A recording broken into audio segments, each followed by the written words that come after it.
Previously on Critical Hit. For the sake of humanity, we can't put our value in the views of humanity. But what happens when we do? You put your identity in others' opinions and eventually it'll lead to an identity crisis. He wants to do what's good for people. Throughout the entire film, it's clear through Tim's actions that he is proud. He knows that Flint is the only one who can save the town. You more objectively see the function of what you do rather than being what you do. See you, suckers! This is the extreme danger of deriving one's value from the acceptance of others. Unless, again, there's a greater purpose to strive for, which is what Chris and Phil are saying with Flint and Sam. But we'll explore that in our last video on Cloudy with a Chance of Meatballs. So, let's now, finally, look at Flint and Sam, the loudest characters of change throughout the story, which means the clearest expression of the theme.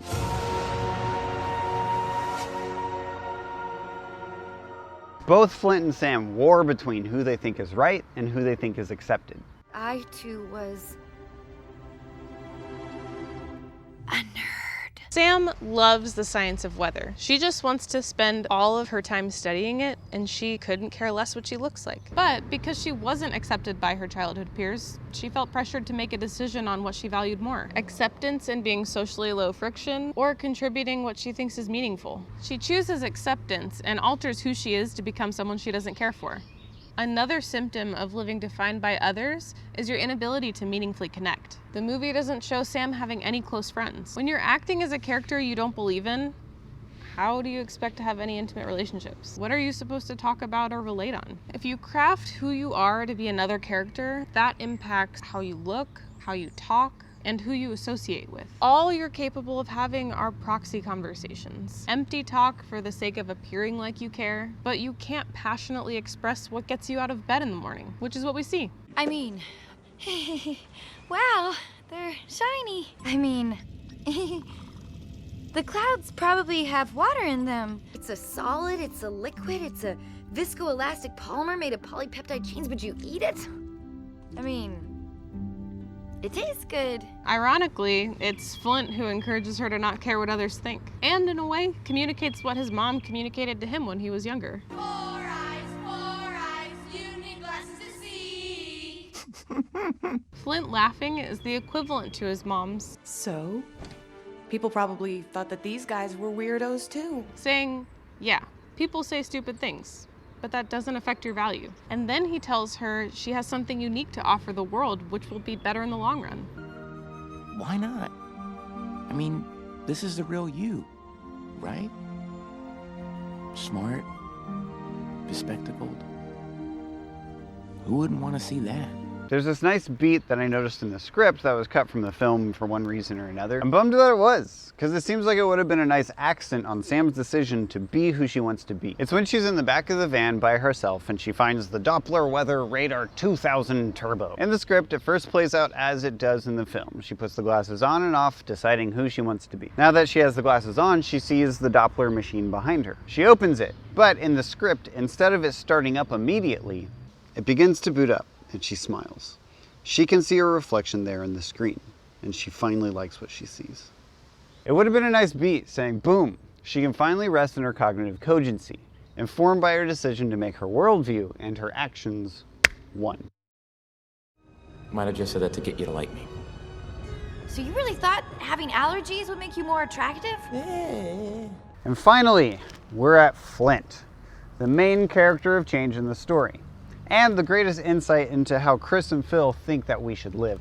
The central cause of conflict that fuels the entire story is that Flint wants to be a great inventor, but he doesn't define what that means. A great inventor can be described in two ways: a person who impacts human consciousness positively, or a person who is considered by many to be a great inventor. The problem is that the result that these definitions are describing is not mutually exclusive. A person who significantly helps humanity will probably also be praised. But to further clarify these definitions, we have to ask, if someone is praised for being a great inventor, but has not brought significant benefit to humanity, does praise alone make them a great inventor? As well as if someone does bring meaningful impact and is not praised, are they a great inventor?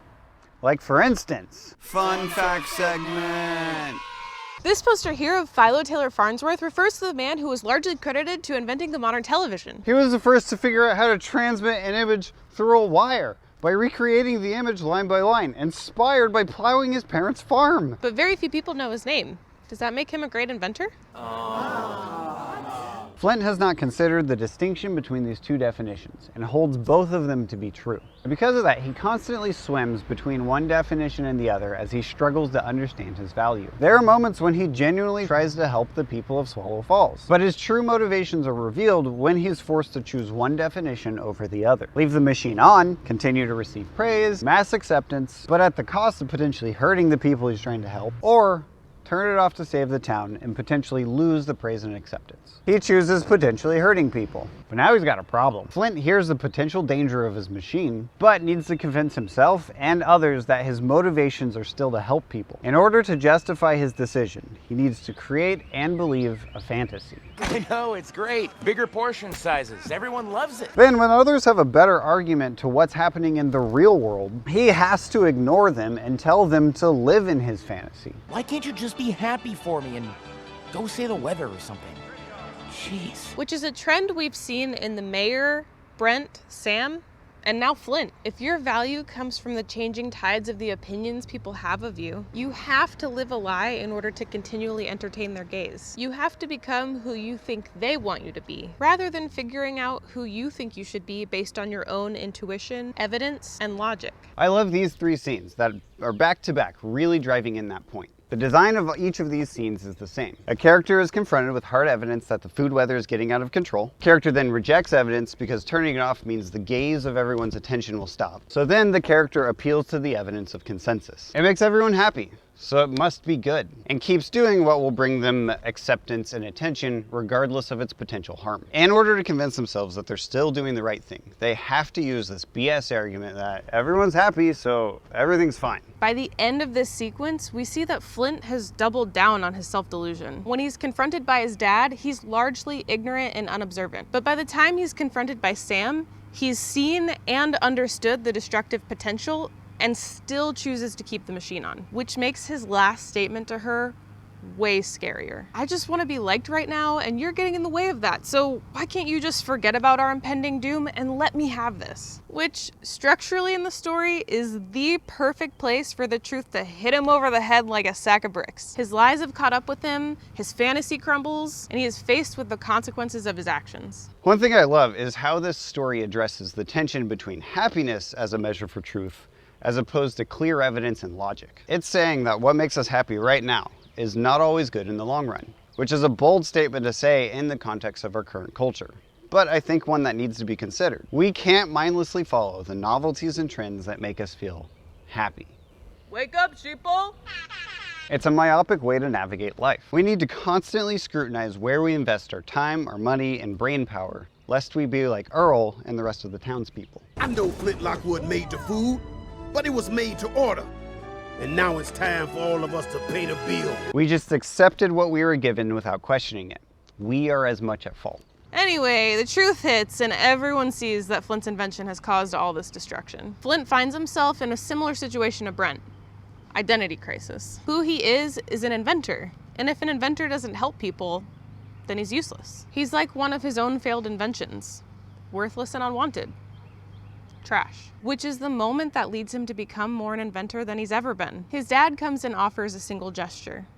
When it rains, you put on a coat. If you're a fisherman, you can't let the rain stop you. You put on a coat and keep going. When everything falls apart, get back in the lab, Flint. Who cares if no one likes you? You can still do what's right. This is not only the encouragement that he needed, but Flint finally sees that his dad believes in him and that his failures don't impact who he is.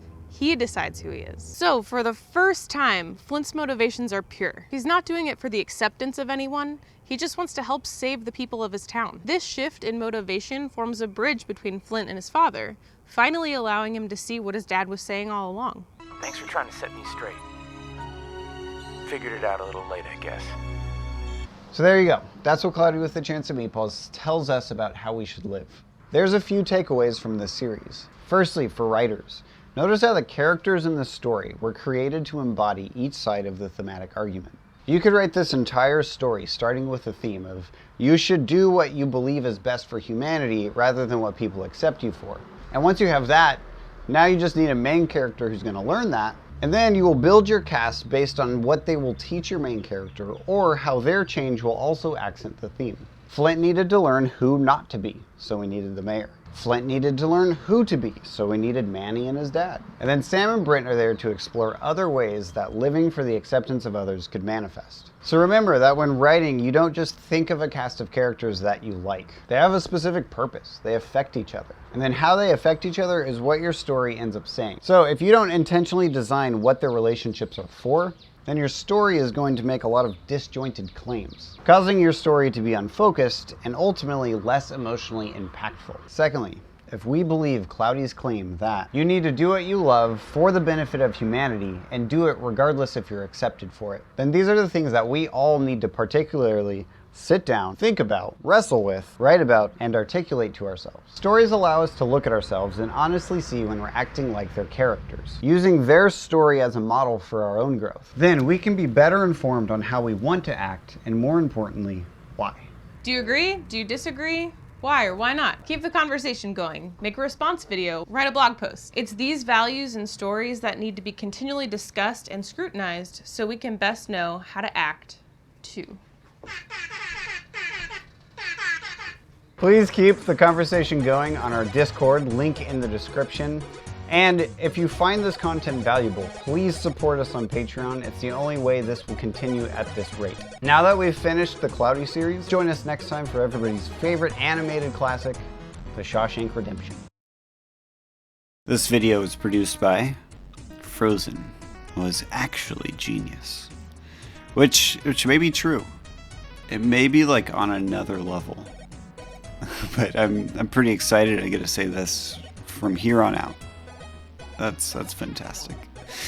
It was also produced by Connor Fitzer, David M., Caitlin Taylor, Miley Greenwell, and Matt Laskowski. Thanks, guys. I'll see y'all next time.